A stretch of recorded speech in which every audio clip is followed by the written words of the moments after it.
नाहीये 100 होय, कृपया कोणीही त्याचं उल्लंघन करू नका। आम्ही वारंवार आपल्या सगळ्यांना सूचना देतोय, सर्व राजकीय पक्षांचे प्रतिनिधी पदाधिकारी यांना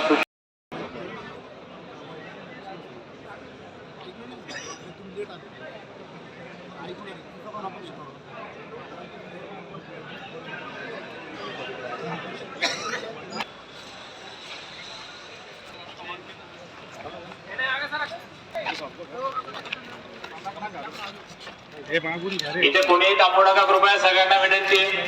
100 मीटरच्या हद्दीमध्ये सगळे जमावबंदीचे आदेश लागू आहेत। चला सगळ्यांनी इथून चला, इथं कुणीही थांबायचं नाही, कुणीही थांबू नका या ठिकाणी। हळूहळू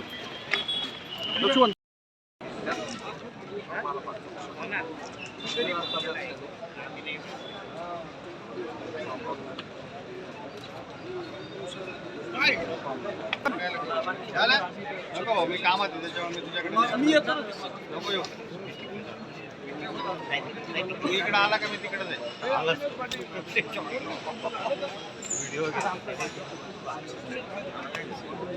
नाशिक नवीन नाशिक भागामध्ये आणि शहरामध्ये अनेक ठिकाणी दोन ठिकाणी एबी फॉर्म दिलेले आहेत आणि त्यामुळे प्रचंड गोंधळ झाला आहे। नेमकं काय हा सगळा गोंधळ आहे, कोणाचे एबी फॉर्म उडालेत आणि का हे सगळं घडत आहे?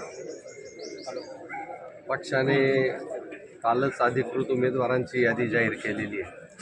त्यानुसार भारतीय जनता पार्टीचे अधिकृत उमेदवार आपण जाहीर केलेले आहे। उमेदवारी अर्ज वैध ठरलेले आहे।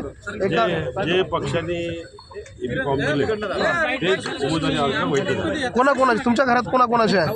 वैध जे पक्षाने दिले तेच वैध झाले। पण तुमच्यामुळे अनेक पक्षातल्या लोकांचे उमेदवारी अर्ज उडाले अशा प्रकारचा आरोप केला जातोय। तुम्ही आपल्यामुळे जिल्हाध्यक्षांनी जे एबी फॉर्म दिले ते जोडलेले आहेत।